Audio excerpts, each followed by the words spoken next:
Movie की शुरुआत एक मुर्दा घर से होती है जहां पर दो वर्कर्स एक लाश को स्ट्रेचर पर ले जा रहे थे। उनमें से एक वर्कर सेथ ने लाश पर से कपड़ा हटाया और उसके जले हुए मुंह पर एक प्लास्टिक कवर देखा, तो दूसरी वर्कर एमी ने सेथ से वो प्लास्टिक बैग कवर निकालने को कहा। फिर सेथ ने देखा कि एमी बार बार अपनी घड़ी में टाइम चेक कर रही है क्योंकि उसकी शिफ्ट खत्म होने में सिर्फ 10 ही मिनट बचे थे और इसके बाद उसे अपनी बर्थडे पार्टी में जाना है। सेथ ने एमी से कहा कि उसे एमी को कुछ दिखाना है और एमी ने देखा कि सेथ उसके लिए बर्थडे केक लेकर आया है। एमी ने सेथ को हक करके उसके साथ पार्टी में चलने को पूछा, लेकिन सेथ ये कहता है कि उसे यहाँ पर बहुत ही ज़्यादा काम है और अगर उसने छुट्टी ले ली तो होल्डन उसकी जान ले लेगा। होल्डन जो कि व्हील चेयर पर बैठा हुआ है वो सेथ के साथ में ग्रेवयार्ड की शिफ्ट के लिए रुका है और एमी अपने फ्रेंड से मिलने के लिए तैयार होने लग जाती है। तभी होल्डन के लैपटॉप पर न्यूज आती है कि एक होटल में 9 लोगों को बुरी तरह से मार दिया गया है और ये सब जेकब गुडनाइट नाम के एक आदमी ने किया है। फिर एमी ने वहीं पर रुककर सेथ और होल्डन के साथ में नाइट शिफ्ट में मदद करने का फैसला किया, जिससे कि सेथ ने मना करके उससे अपनी पार्टी में जाने को कहा, लेकिन एमी नहीं मानी। वो बाहर अपने फ्रेंड को कॉल करने के लिए जाती है और इधर अंदर होल्डन सेथ से उसके एमी पर क्रश होने के बारे में मजाक करता है और उससे कहता है कि उसे एमी को प्रपोज कर देना चाहिए। फिर इतने में एमी वहां पर अंदर आ जाती है और अपना जैकेट पहनकर सेथ के साथ बाहर निकल जाती है। फिर नेक्स्ट सीन में हम देखते हैं कि एक एम्बुलेंस तेजी से जा रही है। उसमें डॉक्टर्स जेकब को बचाने की कोशिश में थे और इतने सारे घाव लगने के कारण कुछ देर बाद डॉक्टर ने समझा कि जेकब मर गया है और उसका ईसीजी भी ब्लैंक हो जाता है, लेकिन जेकब की उंगलियां हिल रही थी।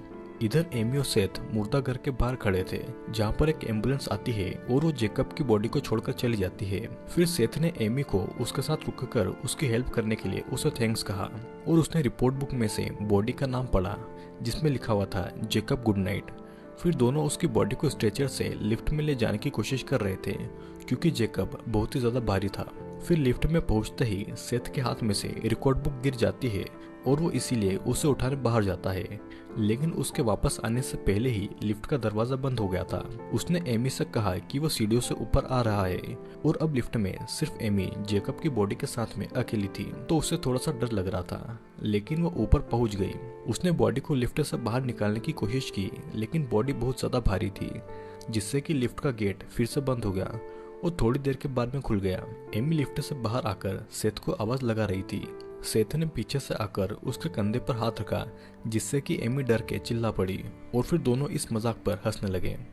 दोनों ने फिर जेकब की बॉडी को टेस्ट करना शुरू किया, जहां पर एमी को उसकी बॉडी में से कुछ आवाज आई। वो उस आवाज को सुनने के लिए जेकब के मुंह के पास आई तो जेकब ने उसके ऊपर खून फेंक दिया। फिर सेथ ने उससे खून को साफ करने में मदद की और कहा कि इस पर ध्यान नहीं देना चाहिए। एमी ब्रेक लेने के लिए उस रूम से बाहर आती है, लेकिन उसे आवाज आती है कि कोई उसका नाम बुला रहा है। वो उस आवाज का पीछा करते हुए एक लाशों से भरे कमरे में पहुंच जाती है, जहां पर सारी लाशें सफेद कपड़ों से ढकी हुई थी और फिर अचानक एक बॉडी उसका हाथ पकड़कर उड़ जाती है। एमी डरकर चिल्लाने लगती है और उससे सुनकर सारी बॉडीज उड़ जाती है। एमी ने देखा कि ये उसके फ्रेंड्स हैं जो कि उसे सरप्राइज बर्थडे पार्टी देने आए हुए थे और ये सभी लोग एमी के साथ में मजाक कर रहे थे क्योंकि एमी उनके पास नहीं जा पाई थी। वो अपने भाई विलियम को भी वहां पर देखकर शॉक हो गई थी। विलियम ने उसे बताया कि वो अपनी बहन का बर्थडे मिस नहीं करना चाहता था और उनकी फ्रेंड कायला ने भी उसे आने को कहा था। फिर सेथ उस रूम में आ जाता है और एमी ने उसे अपने फ्रेंड्स कार्टर, कायला, तमारा जो कि कार्टर की गर्लफ्रेंड भी है और अपने भाई विलियम से मिलवाया। सेथ ने भी एक ड्रिंक उठाई और सब एमी का बर्थडे सेलिब्रेट करने लग गए। फिर कुछ देर के बाद में विलियम के सेथ से मुलाकात हुई और उसने सेथ को एमी से दूर रहने को कहा क्योंकि एमी सेथ से बहुत अच्छा लड़का डिजर्व करती है और इसके कारण सेथ पार्टी को छोड़कर फिर से काम करने के लिए चला गया। यहाँ पर तमारा होल्डन से आज ही न्यूज में आए जेकब गुडनाइट के बारे में बात करने के लिए आती है क्योंकि उसे साइकोपैथ्स और सीरियल किलर्स बहुत ज्यादा पसंद है। उसे पता चलता है कि जेकब ने 9 लोगों को मार डाला और उसकी बॉडी को यहाँ पर लाया गया है। फिर तमारा बाथरूम के लिए निकलती है और कार्टर उसके पीछे चला जाता है।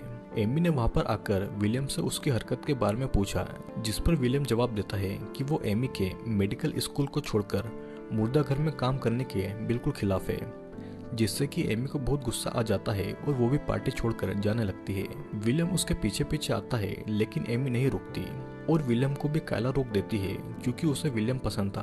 फिर नेक्स्ट सीन में तमारा और कार्टर जेकब की बॉडी को देखने पहुंच जाते हैं और यहाँ पर सेथ एक लाश की बॉडी में कुछ केमिकल्स भरते हुए विलियम की कही हुई बातों को याद कर रहा था। तमारा और कार्टर जेकब की रखी हुई बॉडी वाले रूम में घुस रहे थे, जहाँ पर कार्टर ने तमारा को ऐसा करने से रोक दिया था, लेकिन तमारा उसकी बात नहीं सुनती और उसकी बात नहीं मानती। उसने अपनी शर्ट खोलना शुरू कर दी थी और जेकब की बॉडी पर से कपड़ा हटाकर उसके ऊपर चढ़ गई। वो फिर बॉडी से बात करते हुए जेकब की माँ के बारे में बात करने लग गई। जेकब की माँ दरअसल में धर्म और अंधविश्वास की बातों को बहुत ज़्यादा मानती थी और उन्हें पाप और उसकी सज़ा पर बहुत ज़्यादा लगाव था। तमारा को एक असली सीरियल किलर की बॉडी के साथ में एक कमरे में होना बहुत अच्छा लग रहा था, तो वो जेकब को किस करने लग गई और ये बात कार्टर को बिल्कुल भी पसंद नहीं आई और कुछ देर के बाद में दोनों उसी रूम में इंटीमेट होने लग गए। फिर दूसरी तरफ कायला ने विलियम से पूछा कि वो उसे पसंद क्यों नहीं करता, जिस पर विलियम ने बताया कि कायला उसकी बहन जैसी है और ये सुनकर कायला विलियम के पास आई और दोनों किस करने लग गए। इधर तमारा और कार्टर अभी भी जेकब के रूम में थे और अचानक से तमारा ये देखती है कि जेकब की बॉडी वहां से गायब हो चुकी है। वो दोनों जैसे ही उठते हैं तभी उस रूम की अचानक लाइट भी चली जाती है। फिर तमारा एक माचिस जलाती है और कार्टर उससे कहता है कि कोई उनके साथ में शायद मजाक कर रहा है और इतने में वो दोनों अपने पीछे जेकब को खड़ा हुआ पाते हैं। जेकब ने कार्टर को पकड़ लिया था और तमारा चिल्लाते हुए रूम से बाहर भागकर मदद के लिए चिल्लाने लगती है। रूम में जेकब ने अपनी माँ की बॉडी को निकाला और ये याद करने लगा कि कैसे उसकी माँ बचपन में उसे टॉर्चर करती थी, उसे पिंजरे में बंद करके अपनी आत्मा को साफ करने के लिए कहती थी क्योंकि वो भगवान का हाथ बनेगा, और ये भी कि कैसे जेकब ने ही फिर अपनी माँ से एक लड़ाई के बाद उन्हें मार डाला। जेकब ये सारी चीजें याद कर रहा था और कार्टर ने मौका देखकर घायल होने के बावजूद भी उस कमरे से निकलने की कोशिश की, लेकिन जेकब ने फिर से उसे पकड़कर उसका गला दबा दिया, जिससे कि कार्टर की वहीं पर मौत हो गई। जेकब ने फिर अपने मुंह से पट्टी हटाकर अपना प्लास्टिक कवर पहना और कुछ हथियार लेकर बाहर आ गया। होल्टन हॉलवे में सभी को ढूंढने की कोशिश कर रहा था क्योंकि बहुत देर से उसे कोई नजर नहीं आया था। वो जैसे ही पीछे पलटता है तो उसे पीछे जेकब खड़ा हुआ दिखाई देता है। होल्टन ने अपनी व्हीलचेयर को वहां से निकालने की पूरी कोशिश की, लेकिन जेकब ने एक हुक से व्हीलचेयर को रोक दी, जिससे कि होल्टन वहीं पर गिर गया। लेकिन फिर भी होल्टन नहीं रुका तो जेकब ने उसके पैर में उस हुक को फंसाकर उसे अपनी तरफ खींच लिया। इधर एमी, विलियम और कायला को होल्टन के चिल्लाने की आवाज आती है और उन्होंने जेकब के रूम में आकर देखा कि जेकब की बॉडी वहां से गायब है और सारा सामान बिखरा हुआ था, और विलियम ने वहां पर एक कार्ड पर खून भी देखा था। उन्होंने उस कार्ड को खोला और देखा कि उसमें कार्टर की लाश है। वो ये सब देख ही रहे थे कि तभी अचानक पूरे मुर्दा घर की लाइट अचानक बंद हो जाती है और वो तीनों अभी भी उसी रूम में थे। उन्होंने पुलिस को कॉल करने का सोचा, लेकिन सबके फोन एक लॉकर में बंद थे। फिर एमी रूम से निकलकर सभी को ढूंढने लगी तो विलियम भी एक चाकू लेकर उसके पीछे आ गया। उन्हें रास्ते में होल्डन मिला, जिसने एमी के आते ही अपनी आखिरी सांसें ली और उसने वहीं पर अपना दम तोड़ दिया। फिर अगले सीन में हम देखते हैं कि सेथ ये देखने आता है कि लाइट्स को क्या हुआ है, और चेक करते टाइम उसे पता चलता है कि किसी ने जानबूझकर वहां की लाइट्स को बंद किया है। तमारा को एमी, विलियम और कायला मिल गए थे और उसने बताया कि यह सब कैसे शुरू हुआ और जेकब अभी भी जिंदा है, वो मरा नहीं है। जेकब जेल में नहीं जाना चाहता था, इसलिए शायद उसने मरने का नाटक किया। यहाँ पर सेथ अभी भी इन सभी बातों से अनजान घूम रहा था। एक दरवाजे को खोलते टाइम उसके हाथों से टॉर्च गिर गई। वो टॉर्च को उठाकर जैसे ही फिर से खड़ा हुआ तो उसने देखा कि सामने जेकब खड़ा हुआ है, लेकिन सेथ वहां से जैसे तैसे बचकर निकल गया। बाकी सब बचकर मुर्दा घर से निकलने की कोशिश में इमरजेंसी रास्ते पर पहुंचे, लेकिन वो दरवाजा भी लॉक्ड था। फिर उसके दूसरी तरफ उन्होंने सेथ को देखा तो उसने दरवाजा खोलकर उन्हें वहां से बाहर निकाला और फिर से दरवाजा लॉक कर दिया। उसने ये बताया कि जेकब सचमुच में जिंदा है, और तभी अचानक से जेकब ने उनके पीछे आकर अटैक कर दिया। एमी और विलियम एक कमरे में आ गए, लेकिन कायला अकेली होकर एक बाथरूम में छुपने आ गई, जहाँ कर जेकब ने उसे ढूंढकर उसे मारना शुरू कर दिया। फिर वो कायला को जमीन पर तड़पता हुआ छोड़कर खुद को आईने में देखने आया और फिर से वो अपनी बुरी माँ की आवाज को याद करने लग गया, जो कि ये कह रही थी कि क्या तुम्हें ये दिखाई नहीं देता कि उसने तुमसे ये करने को कहा है। जेकब फिर ये कहता है कि वो ऐसा नहीं करना चाहता, जिस पर कायला थैंक गॉड कहती है, लेकिन इतनी चोट लगने के कारण कायला खुद ही मर जाती है और जेकब ये कहता है कि भगवान तुम्हारी मदद क्यों करेगा। दरअसल में सब जेकब की माँ की वजह से हो रहा है, जिसने जेकब को ये यकीन दिला दिया है कि हर पाप करने वाले को सजा मिलनी चाहिए और जेकब बस उनका एक हथियार है। सेथ और तमारा मिलकर बाहर निकलने का रास्ता ढूंढ रहे थे और निकलने पर सेथ ने तमारा को अकेले ही बाहर जाकर मदद बुलाने को कहा। एग्जिट डोर पर आकर उन्होंने ये देखा कि जेकब ने उसे चेन से लॉक कर दिया है। फिर दोनों एक कमरे में आकर छुप जाते हैं ताकि जेकब के जाते ही वो वहां से निकल जाए। तमारा ट्रॉली के पीछे और सेथ स्ट्रेचर के पीछे छुप जाता है। फिर हम देखते हैं कि जब जेकब उस रूम में आता है तो उसे तमारा दिख जाती है। वो उसके पास जा रहा था, लेकिन एमी ने दूसरे रूम से चिल्लाकर उसका ध्यान वहां से हटा दिया। जैसे ही जेकब ने एमी की तरफ देखा, तमारा भागने लगी, लेकिन जेकब ने अपना चाकू घुमा दिया, जिससे कि तमारा का गला कटने से उसकी वहीं पर मौत हो जाती है। विलियम ने फिर कमरे का ग्लास तोड़ दिया और तीनों वहां से निकलकर भागने लग गए। लेकिन विलियम जेकब के हाथ लग गया क्योंकि वो आखिरी में था। उसने खुद को बचाने की कोशिश तो की, लेकिन जेकब ने उसका गला पकड़कर उसे दीवार से लटका दिया। एमी उसकी मदद करना चाहती थी, लेकिन सेथ ने उसे पकड़ लिया और विलियम ने उन दोनों को वहां से जाने को कहा और जेकब पर उस चाकू को मार दिया जो कि उसने पहले उठाया था। एमी और सेथ एग्जिट की तरफ आते हैं, जहां पर वो पाते हैं कि कायला चेन से बंधी हुई है। फिर एमी को विलियम के चिल्लाने की आवाज आ रही थी, तो वो अपने भाई की मदद करने के लिए वापस ऊपर जाती है। उसने एक हथौड़ा लिया और दोनों वहां पर पहुंच गए जहां पर विलियम था। वहां पर पहुंचकर उन्होंने देखा कि विलियम के ऊपर एक कपड़ा है और उसके मुंह में भी एक कपड़ा फंसा हुआ है। दोनों उसकी मदद करने लग गए और इतने में उसके पेट में से उन्होंने एक चाकू निकलता हुआ देखा जो कि पहले से ही उसके नीचे था। और जेकब ऐसा करके बस उन दोनों को वहां पर बुलाना चाहता था। एमी ने जेकब को उस हथौड़े से मारने की कोशिश की, लेकिन जेकब ने उसे ऐसा करने से रोक दिया। वो फिर उस पर ड्रिल करने वाला था, लेकिन सेथ बीच में आ गया, जिससे कि वो ड्रिल उसके कंधे पर लग गई।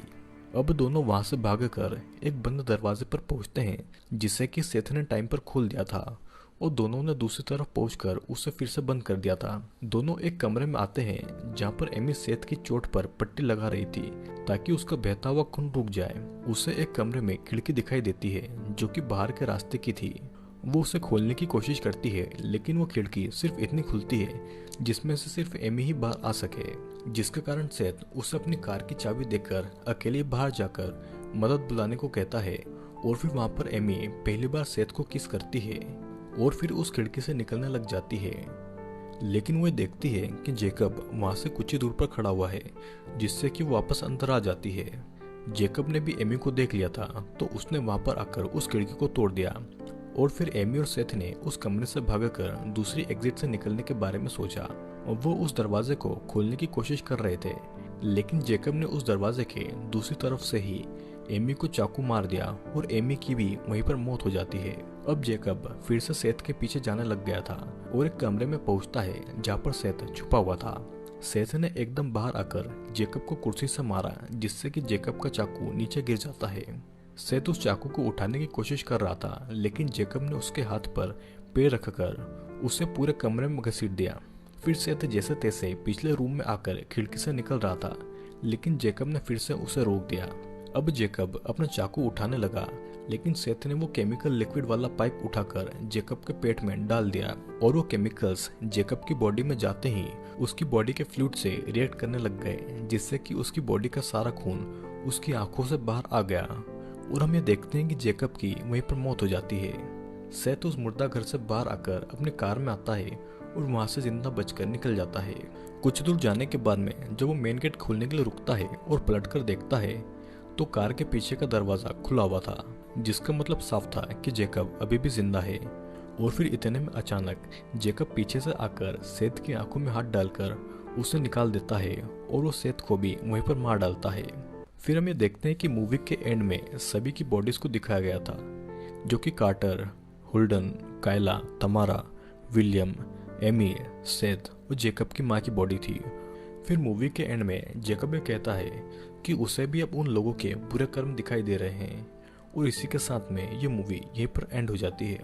आई होप दोस्तों आपको ये वीडियो ज़रूर पसंद आया होगा, और अगर आपको मेरे वीडियोस पसंद आते हैं तो नीचे कमेंट करके मुझे ज़रूर बताइएगा और मुझे ये भी सजेस्ट करिएगा कि अगला वीडियो किस मूवी के ऊपर होना चाहिए। तो दोस्तों आज के लिए सिर्फ इतना ही, अब मिलेंगे नेक्स्ट वीडियो में।